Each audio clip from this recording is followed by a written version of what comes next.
ಸೀರೆ ಬೆಲೆ ಜಾಸ್ತಿ ಆಗುತ್ತೆ. ಈಗ ಉದಾಹರಣೆಗೆ ಇದು 10,000 ಸಾರಿ, ಹೌದು. ಈಗ ನಾನು ಕೆಲವು 1,00,000 ಸೀರೆನೂ ನೋಡಿದ್ದೀನಲ್ಲ, ಇದಕ್ಕೂ ಮತ್ತು ಆ ಸೀರೆಗೂ ಏನು ಡಿಫ್ರೆನ್ಸ್ ಹಂಗಿದ್ರೆ? ಅದು ಪ್ಯೂರಿಟಿ, ಅದರಲ್ಲಿ ಸಿಲ್ವರ್ ಕಂಟೆಂಟ್ ಇರುತ್ತೆ ಮೇಡಮ್. ಜರಿದೇ ಮೇನ್ ಆಟ ಇಲ್ಲಿ. ಮೇನ್ ಇರೋದೇ ಜರಿ. ಸಿಲ್ಕ್ ನೀವು ಎಲ್ಲ ರೇಷ್ಮೆ ಸೀರೆಗೂ ಒಂದೇ ಮಲ್ಬರಿ ಸಿಲ್ಕೇ ಯೂಸ್ ಮಾಡೋದು. ಸೊ ಅದು ನಿಮ್ಗೆ 10,000 ರೂಪಾಯಿ ಸೀರೆ ಇರ್ಬೋದು, 5 ಲಕ್ಷ ರೂಪಾಯಿ ಸೀರೆ ಇರ್ಬೋದು, ಒಂದೇ ಸಿಲ್ಕ್ ಒಂದೇ ಒಂದೇ. ಎಸ್, 6,000 ಏನೋ ಒಂದು ಎಷ್ಟು ಗ್ರಾಮ್? ಇಲ್ಲ, 6,000 ರೂಪಾಯಿ ಇದೆ ಇವಾಗ ಒಂದು ಕೆಜಿ. ಒಂದು ಕೆಜಿ ಅಲ್ಲ? ಹೌದು. So this is the difference between 10,000 ಸಾರಿ ಟು 1,00,000 ಸಾರಿ. 1,00,000 ಸಾರಿ ಅಂದರೆ ಆ ಜರಿ ಎಷ್ಟು ಜಾಸ್ತಿ ಹೆವಿ ವರ್ಕ್ ಇರುತ್ತೋ, ಎಷ್ಟು ಯೂಸ್ ಆಗಿರುತ್ತೋ ಅಕಾರ್ಡಿಂಗ್ಲಿ ಅದು ಹೋಗ್ತಾ ಹೋಗುತ್ತೆ. ರೇಟ್ ಪ್ರೈಸ್ ಹೋಗ್ತಾ ಹೋಗುತ್ತೆ. ಇವಾಗ ಪ್ಯೂರ್ ಜರಿ ತೊಗೊಂಡ್ರೆ ನಿಮ್ಗೆ ಒಳ್ಳೆ ಜರಿ ಒಂದು ಮಾರ್ಕು ನಿಯರ್ಲಿ 18,000 ರುಪೀಸ್ ಇದೆ ಈಗ. ಅಂದರೆ 200 ಗ್ರಾಮ್ಸ್ ಆಫ್ ಜರಿ ವಿಲ್ ಕಾಸ್ಟ್ 18,000 ರುಪೀಸ್. ಸೊ ಇದೆಲ್ಲ ಯಾವ ಥರ ಸಾರಿ ಯೂಶಲಿ ಯೂಸ್ ಮಾಡೋದು? ಯೂಶಲಿ ಇದೆಲ್ಲ ಬ್ರೈಡಲ್ ಸ್ಯಾರೀಸ್ಗೆ ಯೂಸ್ ಮಾಡ್ತಾರೆ ನಿಮಗೆ. ಸೊ ಅಬೋವ್ 1 ಲ್ಯಾಕ್ ಇರ್ಬೋದು, 2 ಲ್ಯಾಕ್ಸ್ ಇರ್ಬೋದು, 50,000 ಆ್ಯಂಡ್ ಅಬೋವ್ ನೀವೇನು ನೋಡ್ತಿರಲ್ಲ, ಸೊ ಅದೆಲ್ಲ ಯೂಶಲ್ ಆಗಿ ಆ ಥರ ಜರೀಸೇ ಯೂಸ್ ಮಾಡೋದು. Very interesting. ಸರ್, ಈ ಜರಿ ಮೇಂಟೆನೆನ್ಸ್ಗೆ ಏನಾದ್ರು ಟಿಪ್ಸ್ ಇದೆಯಾ? ಈಗ ಇವೆಲ್ಲ ಆರ್ಟು ಮಿಕ್ಸ್ ಎಲ್ಲ ಇದ್ದರೆ ಓಕೆ, ಇದರಲ್ಲಿ ಏನಾದ್ರು ಟಿಪ್ಸ್ ಇದೆಯಾ? ಸಿಲ್ಕ್ ಸ್ಯಾರೀಸು ಯೂಶಲಿ ಮೇಂಟೈನ್ ಮಾಡಬೇಕು ಅಂದರೆ ಮೇಡಮ್ ತುಂಬ ಈಸಿ ಇದೆ. So basically first and foremost ನಾವು ಮಾಡಬೇಕಾಗಿರೋದೇನು ಅಂದರೆ ಸಾರಿನ ಡ್ರೈ ಕ್ಲೀನಿಗೆ ಕೊಡಬೇಕು. Home wash is never advisable. ಏನಕ್ಕೆ ಸರ್ ಯೂಶಲಿ ಅದು? ಇಲ್ಲ, ಯಾಕೆಂದರೆ ಮನೆಯಲ್ಲಿ ನೀವು ವಾಶ್ ಮಾಡಿದಾಗ ಮನೇಲಿ ಆ ಡಿಟರ್ಜೆನ್ಸಿ ನಾವು ಏನು ಯೂಸ್ ಮಾಡ್ತೀವಿ, ಸೊ ಅದು ಸ್ಯಾರಿ ಒಂದು ಲೈಫ್ಗೆ ತುಂಬ ಎಫೆಕ್ಟ್ ಆಗುತ್ತೆ. ಸೊ ಕಲರು ನಿಮಗೆ ವೇರ್ಔಟ್ ಆಗೋ ಚಾನ್ಸಸ್ ಇರುತ್ತೆ, ಫೇಡ್ ಆಗುತ್ತೆ. ಸೊ ಪ್ಲಸ್ ಇನ್ನೊಂದು, ಮನೆಯಲ್ಲಿ ನಾವು ಯೂಶ್ವಲಾಗಿ ಇವಾಗೆಲ್ಲ ವಾಷಿಂಗ್ ಮೆಷಿನ್ಸ್ಗೆ ಹಾಕ್ಬಿಡ್ತಾರೆ. ಸೊ ಹಾಕಿದಾಗ ಆ ರಿಂಕಲ್ಲಾಗಲಿ ಆ ಇದಾಗಲಿ, ಸೊ ಅದನ್ನು ಮೇಂಟೈನ್ ಮಾಡೋದು ತುಂಬ ಕಷ್ಟ. ಯೂಶಲಿ ಡ್ರೈ ಕ್ಲೀನಿಗೆ ಕೊಟ್ಟರೆ ಏನಾಗುತ್ತೆ, ಸ್ಯಾರಿ ಇದು ಆ ಲಸ್ಟರ್ ಏನಿರುತ್ತೆ ಅದು ಹಾಗೆ ಮೇಂಟೈನ್ ಆಗುತ್ತೆ, ಕ್ವಾಲಿಟಿ ಹಾಗೆ ಮೇಂಟೈನ್ ಆಗುತ್ತೆ ನಿಮಗೆ. ಆಯಿತು. ಸೊ ಡ್ರೈ ಕ್ಲೀನ್ ಏನಾದ್ರು ಇದೆಯಾ? ಇನ್ನೊಂದು ಕೇಳ್ಪಟ್ಟಿದ್ದೆ, ಡ್ರೈ ಕ್ಲೀನಿಗೆ ಜಾಸ್ತಿ ಕೊಟ್ಟಷ್ಟು ಸಿಲ್ಕು ತೆಳು ಆಗ್ತಾ ಹೋಗುತ್ತೆ ಅಂತ, ನಿಜಾನಾ? ಇಲ್ಲ ಮೇಡಮ್, ಆ್ಯಕ್ಚುಲಿ ಇವಾಗ ಸಿಲ್ಕ್ ಸ್ಯಾರೀಸು ಡ್ರೈ ಕ್ಲೀನು ಕೊಡೋದೇ ತುಂಬ ಅಕೇಜ್ನಲಿ ಕೊಡ್ತಾರೆ. ಯಾರು ಸಿಲ್ಕ್ ಸ್ಯಾರೀಸ್ನ ಇವಾಗ ಒಂದ್ಸಲಿ ಉಟ್ಟು ನಂತರನೇ ಯಾರು ಡ್ರೈ ಕ್ಲೀನು ಕೊಡೋದಿಲ್ಲ. 3-4 ಟೈಮ್ಸು ಒಂದು ಆದ ನಂತರನೇ, ಯಾಕೆಂದರೆ ಅದೆಲ್ಲ ಉಡೋದೇ ಸ್ಪೆಷಲ್ ಅಕೇಶನ್ಸ್ ಉಡ್ತಾರೆ ಮತ್ತು ಅದೇ ರೀತಿ ಹ್ಯಾಂಗರ್ಗೆ ಹಾಕ್ತಾರೆ. ಸೊ ಹಾಕ ನಂತರ ಇನ್ನೊಂದು ಅಕೇಶನ್ಗೆ ಯೂಸ್ ಮಾಡೋ ಅಷ್ಟೊತ್ತಿಗೆ ಸ್ವಲ್ಪ ಪರವಾಗಿಲ್ಲ. ಸರಿ, ಏನು ರೆಗ್ಯುಲರಾಗಿ ಕೊಡಬೇಕು ಅಂತ ಏನಿಲ್ಲ ಅದನ್ನು. ಸೊ ಒಂದು ಡ್ರೈ ಕ್ಲೀನು. ಹೌದು. ಇನ್ನೊಂದು ಏನಂದರೆ, ಅದು ಸ್ಯಾರೀಸು ಅಂದಮೇಲೆ ಅದು ಒಂಥರ ಬ್ರೀದ್ ಮಾಡುತ್ತೆ. ಇವಾಗ ರೇಷ್ಮೆ ನಾವು ಹೇಗೆ ಬ್ರೀದ್ ಮಾಡ್ತೀವೋ ಸ್ಯಾರೀಸ್ಗೂ ಅದೇ ಥರ ಬೇಕಾಗುತ್ತೆ, ಅಂದರೆ ಏರ್ ಬೇಕಾಗುತ್ತೆ ಅದಕ್ಕೂ.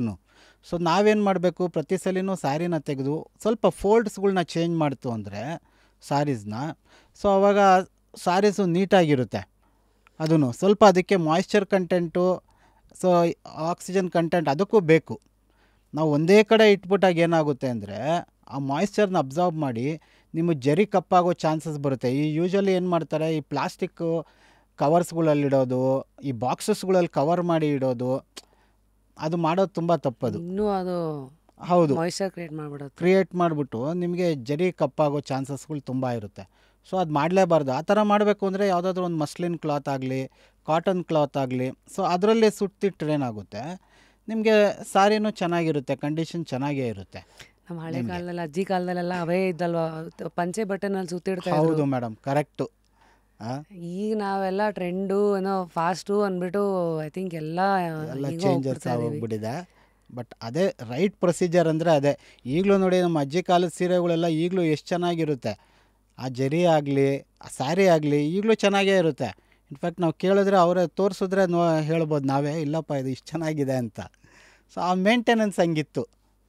ಸೊ ಒಂದು ಡ್ರೈ ಕ್ಲೀನು, ಎರಡನೇದು ಫೋಲ್ಡು, ಮಾಯ್ಶ್ಚರೈಸ್ ಆಗೋಕ್ಕೆ ಅದು ಬಿಡಬಾರ್ದು ಪ್ಲಾಸ್ಟಿಕ್ಕಲ್ಲಿ. ಹೌದು, ಗಾಳಿ ಆಡಿಸ್ತಾ ಇರಬೇಕು ಮೇಡಮ್. ಮತ್ತು ಮಸ್ಲಿನ್ ಕ್ಲಾತ್ ಇಲ್ಲ ಪಂಚೆ ಬಟ್ಟೆನಲ್ಲಿ ಸುತ್ತಿಡ್ಬೋದು.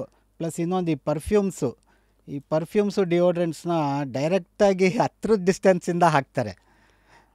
ಅಂದರೆ ಸ್ವಲ್ಪ ಡಿಸ್ಟೆನ್ಸಿಂದ ಹಾಕಿದ್ರೆ ಏನಾಗುತ್ತೆ, ಅದು ಜಸ್ಟ್ ವೇಪರ್ ಕ್ರಿಯೇಟ್ ಆಗಿ ಇದಾದರೆ ಪರವಾಗಿಲ್ಲ. ಹತ್ರದಾಗಿ ಹಾಕಿದ್ದಕ್ಕೆ ಏನಾಗುತ್ತೆ, ಆ ಸ್ಟೇನ್ಸ್ ಬರುತ್ತೆ ಸಾರಿ ಮೇಲೆ. ಆ ಸ್ಟೇನ್ಸ್ ಕುತ್ಕೊಂಡಾಗ ಏನಾಗುತ್ತೆ, ಅದರ ಕೆಮಿಕಲ್ ಎಫೆಕ್ಟಿಂದ ನಿಮಗೆ over a period of time sorry colour feed out ಆಗೋ ಚಾನ್ಸಸ್ ಇರುತ್ತೆ. ಆ ಕೆಮಿಕಲ್ ರಿಯಾಕ್ಷನ್ ಆಗಿ ಅದು ಒಂದು ಕಾರಣನೇ ಸರಿ ನಿಮಗೆ. ಸೊ ಅದನ್ನು ನಾವು ಅವಾಯ್ಡ್ ಮಾಡ್ತು ಅಂದರೆ ಸಾರಿ ತುಂಬ ಚೆನ್ನಾಗಿರುತ್ತೆ. ಮೋಸ್ಟ್ಲಿ ಎಲ್ಲ ಸಾರಿ ಅಂದರೆ ಏನು ಮೇಡಮ್, ನಮ್ಮ ಎಮೋಷನ್ನೇ ತಾನದು. ಹಾಂ, ಟ್ರೂ ದ್ಯಾಟ್. ಸೊ ಅದನ್ನು ನಾವು ಚೆನ್ನಾಗಿ ಕಾಪಾಡಿಕೊಂಡ್ರೆ ನಮ್ಮ ಎಮೋಷನ್ನ ನಾವು ಕಾಪಾಡ್ಕೊಂಡಂಗೆ ಅದು. ನಿಜ ಸರ್. ಸೊ ಪರ್ಫ್ಯೂಮ್ ಬಂದು ಈಗ ನಾನು ಮಿಸ್ಟೇಕ್ ಮಾಡಿದ್ದೀನಿ, ಅದಕ್ಕೆ ಐ ವಾಸ್ ಲೈಕ್ ಇಷ್ಟು ಹತ್ರದಲ್ಲ ಹಾಕ್ಕೊಂಡ್ರೆ ಅದು ಸ್ವಲ್ಪ ಪ್ರಾಬ್ಲಮ್ ಕ್ರಿಯೇಟ್ ಆಗುತ್ತೆ. Best I think one solution is ಈ ಪಾಯಿಂಟ್ ಸ್ಕಿನ್ ಮೇಲೆ ಹಾಕಬೇಕು. ಬಟ್ ಕೆಲವು ಸತಿ ಓಡಾಡಿದಾಗ ಗಮ್ಮನ್ಲಿ ಅಂದ್ಬಿಟ್ಟು ಸೆರಗಿಗೆ ಇಲ್ಲೆಲ್ಲ ಹಾಕೊಂಡ್ಬಿಟ್ಟಿರ್ತೀವಿ. So we will avoid that. Wake up to fresh ideas. Repose. ನಾನು 2 ವರ್ಷದ ಮುಂಚೆ ಬಂದಿದ್ದೆ ಅಲ್ಲ ನಿಮ್ಮ ಸ್ಟೋರಿಗೆಲ್ಲ ಶೂಟ್ ಎಲ್ಲ ಮಾಡಿದಾಗ ನೋಡಿದೆ, ಭಾಳ ಬ್ಯೂಟಿಫುಲ್ಲಾಗಿ ಇಡೀ ಕಲೆಕ್ಷನ್ ಸೀರೆ ಅಂತ ಶುರು ಆಗಿದ್ದು, ಇನ್ಫ್ಯಾಕ್ಟ್ ಹೊಸೇರೀಸ್ ಅಂತ ಶುರು ಆಗಿದ್ದು, ಜ್ಯೂಲ್ರಿನೂ ಇತ್ತು ಅಲ್ಲಿ, ರೆಡಿಮೇಡ್ ಸಲ್ವಾರ್ಸ್ಗಳಿತ್ತು, ಲೆಹಂಗಾ ಇತ್ತು. ಸೊ ನಿಮಗೆ ಇದು ಹೀಗೆ ಎಕ್ಸ್ಪ್ಯಾಂಡ್ ಮಾಡ್ತಿರ್ತೀರಲ್ಲ, ಯಾವ ಲೆಕ್ಕದ ಮೇಲೆ ಯೂಶಲಿ ಅವೆಲ್ಲ ಮಾಡೋದು? ಇದೆಲ್ಲ ನಮ್ಮ ಕಸ್ಟಮರ್ಸ್ ರಿಕ್ವೈರ್ಮೆಂಟ್ಸ್ ಮೇಲೇ ನಾವು ಮಾಡ್ತೀವಿ. ಈಗ ಎಲ್ಲರೂ ಬ್ಯುಸಿ ಇದ್ದಾರೆ, ಯಾರಿಗೂ ಟೈಮ್ ಇಲ್ಲ ಪ್ರತಿಯೊಂದು ಸ್ಟೋರ್ ಟು ಸ್ಟೋರ್ ಹೋಗಿ ಶಾಪಿಂಗ್ ಮಾಡಲಿಕ್ಕೆ. ಈಗ ಒಂದು ಅವ್ರಿಗೇನು ಅವ್ರ ಫ್ಯಾಮ್ಲಿಗೆ ಏನು ರಿಕ್ವೈರ್ಮೆಂಟ್ಸ್ ಇದೆಯೋ ಅದೆಲ್ಲ ಒಂದೇ ಸ್ಟೋರಲ್ಲಿ ಆಗಬೇಕು ಅನ್ನೋದೇ ಈಗ ಕಸ್ಟಮರ್ಸ್ಗೆ ಮೇಜರ್ಲಿ. ಸೊ ಆ ಒಂದು ಕನ್ವೀನಿಯನ್ಸು ಮೇಡಮ್, ಒಂದೇ ಕಡೆ ಬಂದರೆ ಎಲ್ಲನೂ ಸಿಕ್ಬಿಡುತ್ತೆ ಅವ್ರ ಕನ್ವೀನಿಯನ್ಸು. ಈಗ ನಮ್ಮಲ್ಲಿ ಸಾರೀಸ್ 200 ರೂಪೀಸಿಂದ ಹಿಡಿದು 4 lakh ರೂಪೀಸ್ವರೆಗೂ ಸಾರೀಸೇ ಸಿಗುತ್ತೆ. 200 to 4 lakh? 4 lakhs. Crazy.